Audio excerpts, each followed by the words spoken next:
नमस्कार। ज्योतिष की दुनिया में गोचर बहुत ही ज़्यादा महत्वपूर्ण भूमिका निभाते हैं।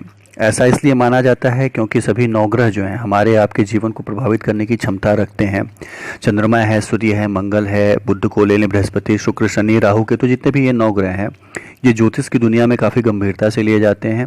और ऐसे में ये चीज़ें दिखाते हैं कि ग्रहों के गोचर से या राशि परिवर्तन से हमारे जीवन पर अवश्य ही असर पड़ता है। साथ ही बहुत सी मुख्य घटनाएं इन ग्रहों के गोचर में या इन ग्रहों के चाल पे ही निर्भर करती हैं।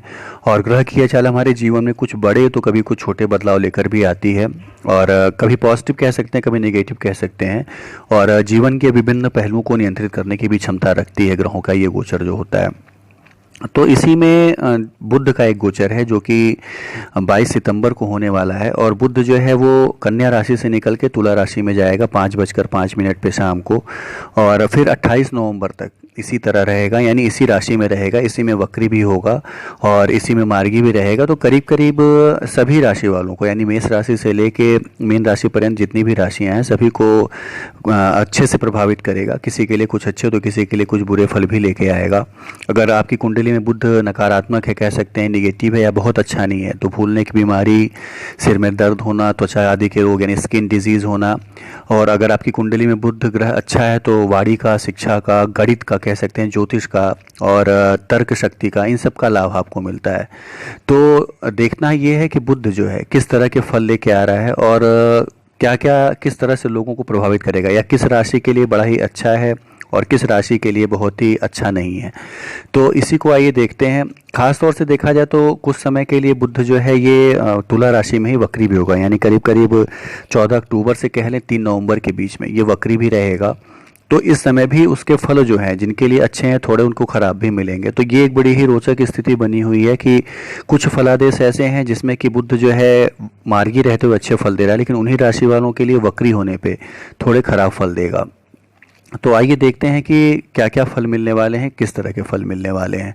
तो शुरू करते हैं, यदि मेष राशि को ले लें तो मेष राशि के लिए बुध का जो ये गोचर है वो उनके 7वें भाव में होगा। और 7वें भाव को माना जाता है कि व्यापार का भाव है, दाम्पत्य जीवन का भाव है, आपके पार्टनरशिप का भी भाव है। तो इसको ये प्रभावित करेगा। अब ये यहाँ पे यदि मार्गी है तो बड़े ही अच्छे फल देगा निश्चित रूप से। पारिवारिक जीवन बड़ा अच्छा चलेगा आपका, पत्नी से अच्छी पटेगी आपकी, कह सकते हैं। और साथ ही बहुत ही ज़्यादा अच्छे आपके बिजनेस रिलेशन भी बनेंगे। तो ये जो है आपके करीब करीब 14 अक्टूबर तक ये स्थितियां आपके साथ रहेंगी। उसके बाद करीब करीब बीच में 2 से 14 से लेके 3 तारीख तक कह सकते हैं थोड़े आपके जो स्थितियां होंगी वो ख़राब होंगी, यानी आधा अक्टूबर आपका अच्छा चलेगा कह सकते हैं। 15 अक्टूबर से लेके करीब करीब 3 नवंबर तक स्थिति जो है इसके ठीक विपरीत रहेगी। तो आपको इस अवधि में, यानी जो अच्छा चलेगा उसमें तो आप अपने अच्छे कार्य करिए ही, लेकिन उस अवधि में आपको थोड़ा सावधान रहना होगा। गणेश की आराधना आप करिए। तो ये चीज़ें जो हैं आपको थोड़ा अच्छे से रख सकती हैं, आपके जीवन को अच्छा कर सकती हैं, तनाव कम मिलेगा आपको कह सकते हैं उससे। तो व्यवस्था भी आपकी अच्छी बनी रहेगी कह सकते हैं। वृष राशि को ले लें तो वृष राशि के लिए 6ठे भाव में बुध का गोचर होगा। और 6ठा भाव जैसा कि सभी को पता है कि रोग का है, ऋण का है, शत्रु का है। तो यहाँ जब ये मार्गी रहेगा तो आपके रोग को बढ़ाने का ही कार्य करेगा, आपके शत्रुओं को बढ़ाएगा। लेकिन मार्गी होने के बाद जब ये वक्री होगा, यानी 14 अक्टूबर से लेकर करीब करीब 3 नवंबर तक, तो निश्चित रूप से आपको उसके बड़े लाभ भी मिलेंगे। तो ये दिखा रहा है कि यहाँ पे आपको फाइनेंस की सुविधा अचानक से मिल सकती है। हो सकता है आपने जिस फाइनेंस के लिए यदि कहीं अप्लाई किया हो तो फाइनेंस की सुविधा मिल जाए, लोन की सुविधा मिल जाए आपको। तो ये सारी चीज़ें यहाँ पे बुध देगा। साथ ही शत्रु यदि आपके खड़े होने वाले थे आपके सामने या आपको परेशान कर रहे थे तो उनका अपने आप ही नष्ट हो जाना या उनका आपसे समझौता कर लेना, ये सारी चीज़ें भी यहाँ पे देगा। तो करना यही है कि आपको कुछ समय के लिए, यानी 14 तारीख से लेके 3 तारीख के बीच में, 14 अक्टूबर से 3 नवंबर के बीच में अपने कार्यों में थोड़ी तेज़ी ले आ देनी है। कार्यों में तेज़ी आने से फल उसके ये मिलेंगे कि आप कर्म जब करने लगेंगे तो आपको बुध के पॉजिटिव इफेक्ट पता चलेंगे कि बुध जो है आपको पॉजिटिवली क्या दे रहा है। तो ये सारी चीज़ें आपको मिलेंगी बुध के इस गोचर से। और अच्छा गोचर है 6ठे भाव में, हालांकि बहुत अच्छा नहीं माना जाता है लेकिन फिर भी अच्छा गोचर होगा क्योंकि यहाँ वक्री भी होगा। और आपकी कुंडली में यदि वक्री रहा बुध तो निश्चित रूप से बड़े ही शानदार फल देगा आपको। मिथुन राशि को ले लें तो मिथुन राशि के लिए 5म भाव में होगा। और 5म भाव का बुध निश्चित रूप से बड़े अच्छे फल देता है, इसमें कोई दो राय नहीं है। तो 5म भाव में बुध रहेगा तो विद्या, बुद्धि, संतान के लिए काफ़ी अच्छा रहेगा ये। और कंपटीशन के पॉइंट ऑफ व्यू से कह लें तो बड़ा ही अच्छा रहेगा। वो लोग जो कि लव या अफेयर में किसी हैं उन्हें भी बुध बड़े अच्छे लाभ देगा। साथ ही पंचम भाव में बुध यदि अच्छा हो तो आदमी को ज्योतिष भी बनाता है, उन्हें तर्क शक्ति अच्छी देता है और मैथ के फील्ड में काफ़ी अच्छा ये काम करते हैं, रिसर्च के फील्ड में बहुत अच्छा काम ये करते हैं। तो ये मिथुन राशि एक भाग्यशाली राशि है जो कि बुध का गोचर उनके लिए काफ़ी अच्छी चीज़ें लेके आ रहा है और काफ़ी लंबे समय तक के लिए गोचर है, तो फल उन्हें बड़े अच्छे देगा, बड़े ही शानदार देगा। तो ये सारी चीज़ें हैं मिथुन राशि के लिए, इसका भी लाभ इन्हें उठाना चाहिए। कर्क राशि को ले लें तो 4th हाउस में रहेगा बुध। 4th हाउस सुख का भाव, माता का भाव, आपकी विदेश यात्राओं का भाव भी माना जाता है। तो 4th हाउस में बुध का वक्री होना थोड़े उल्टे फल दे सकता है, यानी माता से थोड़े रिलेशन खराब होना या आपके भाग दौड़ में वृद्धि हो जाना, क्योंकि उसकी दृष्टि जो है जब आपके 7th हाउस पे 7वीं दृष्टि आपके जब 10म भाव पे रहेगी तो थोड़ा आपके भाग दौड़ में वृद्धि हो जाना या थोड़ा आपकी माता से आपके संबंध खराब होना वक्री होने की स्थिति में। बाकी मार्गी यदि रहता है बुध तो बड़े ही अच्छे लाभ देगा, आपके सुख और संसाधनों को बढ़ाएगा, भोग विलास पे भी आपके अच्छे पैसे खर्च होंगे और घर बनाने का योग बनना या वाहन लेने का योग बनना ये भी सारा यहाँ पे बुध आपको देगा। तो ये सारी चीज़ें कर्क राशि वालों के लिए मिलेगी। सिंह राशि को ले लें तो सिंह राशि के लिए बुध जो होता है उनके 11वें भाव का और दूसरे भाव का भी लाड होता है, यानी धन के लिए देखें तो बुध जो होता है, हालांकि मार्केज भी होता है लेकिन बुध जो होता है धन देने के लिए बड़ा ही बेहतरीन माना जाता है सिंह राशि वालों के लिए। तो यहाँ पे बुध जो है आपके तीसरे भाव में रहेगा, छोटे भाई बहनों से अच्छे संबंध बनना, पराक्रम में वृद्धि होना, तो ये सारी चीज़ें देगा। लेकिन जैसा कि मैंने पहले ये बताया कि अक्टूबर जो है 14 अक्टूबर से लेकर 3 नवंबर तक के बीच में ये वक्री रहेगा, तो फल उसके यदि आपकी कुंडली में वक्री नहीं है तो थोड़े फल जो है उसके आपको बहुत अच्छे नहीं मिल पाएंगे। हो सकता है छोटे भाई बहनों से विवाद भी हो या आपसी मतभेद हो जाए, एक तरह से पराक्रम दिखाने के चक्कर में आप किसी चीज़ में फंस जाएं या किसी ऐसे कुछ आपके साथ चीज़ें हों जो कि आपके फेवर में ना हो। तो आपको 14 तारीख से लेकर 3 नवंबर के बीच में थोड़ा सावधान रहना होगा ताकि वक्री का जो काल है, एक वक्रत्व का जो एक काल है वो बीत जाए, बाकी चीज़ें फिर आपको अच्छी मिलेंगे 28 नवंबर तक। तो पैसे के मामले में आपके लिए काफ़ी अच्छा है, लेकिन आपको बीच के कुछ करीब 17 से 18 दिन जो है आपको थोड़े सावधान रहने होंगे। थोड़ा आपको अपने निर्णयों को रोकना होगा लेने में, थोड़ा अपने फाइनेंस को रोकना होगा कह सकते हैं, थोड़ा अपने काम को संभाल के करना होगा, ये कहा जा सकता है सिंह राशि के लिए। कन्या राशि को ले लें तो कन्या राशि के लिए द्वितीय भाव में होगा, 2nd हाउस में उनके होगा जो कि पारिवारिक जीवन का भाव है कह सकते हैं, उनके अचल संपत्तियों का भाव है, आंखों का भाव है, वाड़ी का भाव है। तो निश्चित रूप से वाड़ी में एक ओ जाना, वाड़ी के द्वारा अपने कार्य को करा लेना, और वो लोग जो कि न्यूज़ रीडर हैं या वो लोग जो कि मीडिया से जुड़े हुए हैं या फिल्मों से जुड़े हुए हैं, उनकी वाड़ी में एक अलग ओ जाना, उनके एक कला में एक ओ जा जाना, ये सारी चीज़ें यहाँ पर बुध देगा। पारिवारिक जीवन को बड़ा ही बेहतर बनाए रहेगा और अचल संपत्तियों में वृद्धि के योग बड़े अच्छे ले आएगा।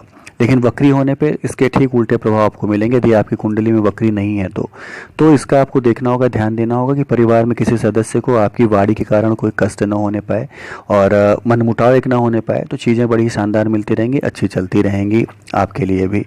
तो काफ़ी अच्छा फल है। कुछ राशि को छोड़ दें तो कुछ राशियों के लिए थोड़ा मध्यम फल है, बाकी अभी जितनी राशियां मैंने बताई सभी के लिए करीब करीब अच्छा है और वक्री काल में थोड़ी परेशानियां दे सकता है।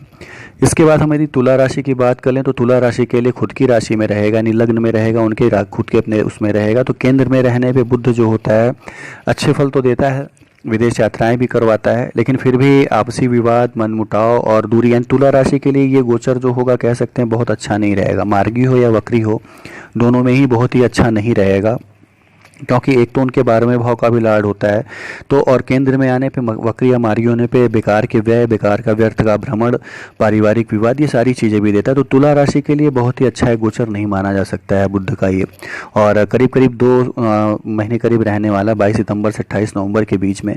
तो थोड़ा सजग रहें, थोड़ा सावधान रहें, थोड़ा अपने आप को बचा के रखें, अपनी वाड़ी पर नियंत्रण रखें, तो चीज़ें थोड़ा है शानदार आपको मिलेंगी। हेल्थ के पॉइंट ऑफ व्यू से देखा जाए तो थोड़ा आपको दिग्भ्रमित कर सकता है कि आप निर्णय लेने में थोड़ा आपको समस्या हो या आप किसी डिसीजन पे ना पहुंच पाएँ तुला राशि वालों के लिए। तो जो भी डिसीजन लेना है 2 लोगों से सलाह लेके या उनके साथ एक प्रपोजल रख के उनकी सलाह लेके कार्य करें, तो फैसले आपके सही होंगे इस समय। और फिर ये गोचर जब खत्म होगा तो फिर आपके लिए अच्छे फल लेके आएगा, लेकिन फिलहाल अभी जो है एक मध्यम फल लेके आ रहा है तुला राशि के लिए। वृश्चिक राशि को ले लें तो इनके 12वें भाव में होगा ये गोचर और 2 महीने तो के लिए लगातार रहेगा। 12वां भाव चूंकि अज्ञात भाव माना जाता है एक तरह से, और फल तो अच्छे देगा, हालांकि यदि यदि वक्री हुआ तो वक्रत्व काल में और भी अच्छे फल देगा। लेकिन फिर भी व्यर्थ के व्यय होना, और यदि आपके कोई मैटर कोर्ट के केस में हो या कचहरी में हो तो उनको थोड़ा आप खुद यदि अपने से टाल दें, या उनमें फैसले जो आने वाले हों उसको यदि आप थोड़ा पोस्टपोन कर लें उन सब चीज़ों को, या डेट ले लें उन सब चीज़ों में, तो थोड़ा आपके लिए ज़्यादा उचित होगा। क्योंकि 12th हाउस जो होता है वो एक तरह से कोर्ट केस और कचहरी का भी होता है, ज्ञान भाव होता है, व्यर्थ के भ्रमण का भाव होता है, व्यर्थ के खर्चों का भाव होता है। तो यहाँ पे होना बहुत ही अच्छा तो नहीं माना जाएगा, लेकिन ठीक फिर भी थोड़ा आपके लिए फ़ायदेजनक हो सकता है और चीज़ें आपको अच्छी दे सकता है। लेकिन अपने आप कोर्ट केस को ख़ास तौर से थोड़ा टाल देते हैं यदि, तो चीज़ें अच्छी मिलेंगी। अपने हेल्थ पे भी थोड़ा आप ध्यान रखें, क्योंकि छठे भाव पे उसके साथ में दृष्टि रहेगी, तो यहाँ भी थोड़ा आपको परेशान कर सकता है हेल्थ वाइज भी। तो आपके लिए एक मध्यम फल ही लेके आएगा, वृश्चिक राशि वालों के लिए बहुत ही अच्छे शानदार फल लेके नहीं आएगा। तो ये सारी चीज़ें यदि फॉलो करते हैं तो ये बचे रहेंगे। खासतौर से 2 महीनों के लिए थोड़ा जो ये परेशानियां हैं वो गुजर जाएंगी। धनु राशि के लिए लें, धनु राशि के लिए काफ़ी बेहतरीन होगा, चूँकि इनके 11वें भाव में होगा। तो 11वां भाव वैसे भी लाभ का भाव होता है, और बुध जब 11वें भाव में हो तो निश्चित रूप से बड़े ही शानदार फल देता है, और कमाने के साधन अलग अलग देगा। और आपकी कुंडली में यदि वक्री है तो और भी शानदार फल देगा। तो धनु राशि के लिए एक बड़ा ही शानदार फल है, अच्छे फल लेके आ रहा है, कमाई के संसाधन बढ़ने वाले हैं, साथ ही आपके सामाजिक संबंध भी बढ़ने वाले हैं। तो इसका पूरा लाभ उठाइए और अच्छे कार्य करिए, ताकि अपने कर्मों से आपको अच्छी सफलता भी मिले। साथ ही यदि हम ले लें मकर राशि के लिए, तो मकर राशि के लिए इनके 10वें भाव में रहेगा। 10वें भाव का बुध जो है ज्योतिष में बहुत ही ज़्यादा शानदार माना जाता है। अच्छे संबंध बनना, अच्छी उन्नति होना पद में, और साथ ही सरकारी नौकरियों में अचानक से सफलता मिलना, ये सारी चीज़ें बुध देगा। कमाने के संसाधन देना, साथ ही सुख भाव पर दृष्टि होने से सुख में वृद्धि होना। तो मकर राशि के लिए भी काफ़ी भाग्यशाली एक गोचर है ये, उनके लिए भी काफ़ी अच्छे फल देगा। साथ ही कुंभ राशि को देख लें तो उसके लिए भी 9वें भाव में होगा, और 9वें भाव में होने से भाग्य जो है काफ़ी ज़्यादा मजबूत होगा। और आपकी कुंडली में यदि वक्री हुआ तो भाग्यवश अचानक से कुछ ऐसी सफलता आपको दे देगा जो कि आपने सोच भी नहीं रखी होगी। तो बुध यहाँ पे आपके पिता से संबंध अच्छे कराना, घूमने के पूरे संसाधन आपको उपलब्ध कराना, भाग्य को मजबूत कर देना, और भाग्यवश वो कार्य भी होना जो कि काफ़ी दिनों से लटके हुए थे, ये सारी चीज़ें यहाँ पे आपको बुध देगा। तो उनके लिए भी कह सकते हैं एक अच्छा फल है, शानदार फल है। मीन राशि को ले लें तो मीन राशि के लिए जैसा कि सभी को पता है, अष्टम में बुध का जाना दिग्भ्रमित करता है, बहुत अच्छे फल लेके नहीं आएगा मीन राशि के लिए।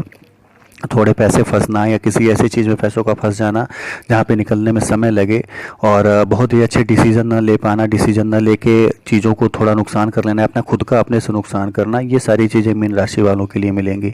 तो थोड़ा इन्हें सजग रहना होगा, तभी चीज़ें इनके हिसाब से मिलेंगे। खासतौर से 2 महीनों के लिए है, तो 2 महीने थोड़ा संभल के रहें। कहीं भी इन्वेस्ट करना हो तो थोड़ा ध्यान से करें। ये सारी चीज़ें करें तो मीन राशि वाले भी इस गोचर से मुक्त हो जाएंगे। पूजा करनी हो तो बुध के लिए कह सकते हैं गणेश जी की आराधना सबसे ही श्रेयकर है। गणेश की आराधना करें, हर बुधवार को जाके धूप की माला चढ़ाएं, उन्हें लड्डू चढ़ाएं। ये सारी चीज़ें करने से निश्चित रूप से जो पाप प्रभाव में कमी आ जाती है, और जो आपके कर्म हैं उनके विशेष लाभ भी आपको मिलने लगते हैं। तो बुधवार को गणेश की आराधना करना बुध के सभी पाप प्रभाव को कम करने का सबसे बेहतरीन उपाय है। तो इसकी आराधना करें गणेश की, और साथ ही सारी चीज़ों पर ध्यान दें। आपके लिए शुभकामनाएं कि आपको सारी चीज़ें अच्छी मिलें आने वाले समय में। और यदि वीडियो आपको अच्छी लगी तो आप लाइक और कमेंट भी करें, और साथ ही अपने सवाल भी आप पूछ सकते हैं नीचे दिए नंबरों पे। समय के हिसाब से उसके उत्तर आपको दे दिए जाएंगे। धन्यवाद।